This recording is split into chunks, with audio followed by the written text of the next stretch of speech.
because doing the number of people that we have and everything. So how does one get to actually meet Don? And how does one get to hang out with Don? I know you need to be careful as well, too. I've dealt with some sort of psycho nutcases that are out there. Not saying that you are and everything else. I just got dealt with a stalker, and I got 2 of them. And so, oh, really? Yeah, actually, there's no lie, dude. I just came back from Kentucky from one, dude. Oh, I'm sorry, I just blurted your name out. But anyway, they're fun. Yeah. Anyways, yeah. So I mean, I know you got. So how does one actually? Are you gonna travel around, meet people and stuff like that? Are you gonna like actually meet your fans? How does one hang out with you? You know, I was much more onto that groove in the past. I really would like to do it much more in a sanctioned environment. You know, I've had problems in the past where I go out there and try to meet a bunch of people, but then all of a sudden, let's say if you're not in the spotlight all the time, someone's going to turn around and try to say that something happened that didn't, you know? Mm-hmm. So I'm going to have to definitely do it in much more of a sanctioned atmosphere or something like that. Like the mall. Interesting. Meeting people. Maybe you can go buy a steak and hand it to me and say, meet. No, but seriously, though. Oh, wow. Someone says I have clones on the chat. It's funny. And it's a very scary thing not to cut you off, Don, because you know what? And again, I had a stalker. Their friends jumped me, so you have to be really careful. Jumped you? Like how? Like, actually, they jumped me. They actually jumped me. They jumped me. They threw me down in front of the cart. They jumped me. Yeah, I don't know if they wanted my love or what, you know. Oh, the positive jumping, I see. Yeah, exactly. So I think that was positive energy from those guys. They wanted, maybe they were gay, I don't know. That's a joke. That was a joke. But no, that really happened. That really happened. So I know you got to be careful, and there's a lot of fans out there that want to see you and stuff, and maybe you're doing like some touring and everything. It's put a lot of, I guess you say, restrictions, you know. At the same time, there's a lot of people I really would love to. I'd love to be able to give 10 people a hug at the same time, or even 20, 30, 40, 50, you know, how things go in the future.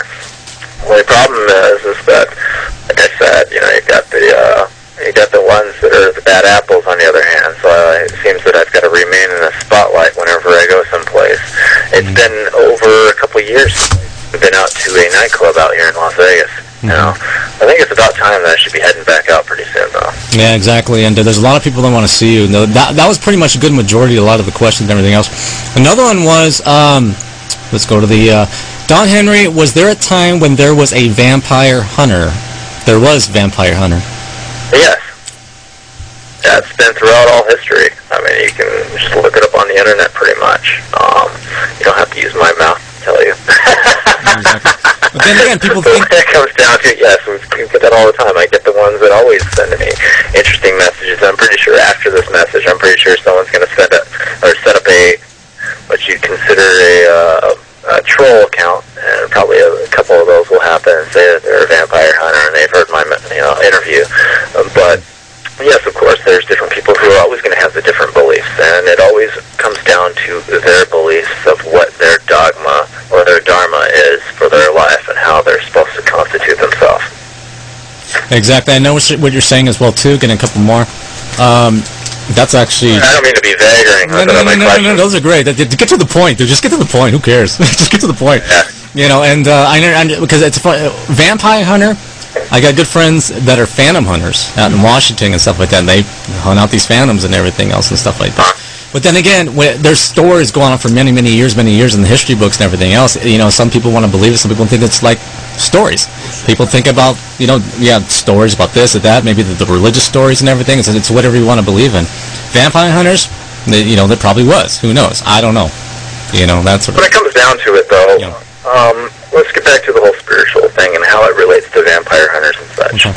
I have put myself in the way of being able to receive more vampire hunters than the average status quo due to the fact that I have actually placed my mind and my body in a place that would be able to affect the spirit to be able to receive such types of energies.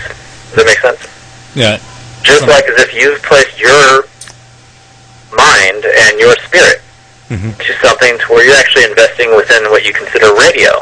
And physically, people are actually manifesting. Exactly. I understand that part. So that would be much more of a clear-cut answer for you. But then again, radio is one thing, too. I'm a spokesperson for a lot of different things. I voice everything. You know what I'm saying? That's the same freaking thing. And stuff like that. And for you as well, too, Don. Actually, that was another question as well, too. And being a voice for your... You know, psychic. Yeah, your thing and stuff like that, whatever you want to call it. and everything and stuff like that, you speak for a lot of people as well. Yes, yeah. It's the same thing. Speaking for a lot of people is kind of an interesting situation, because the thing is you're speaking for a lot of people, but then at the same time you're not.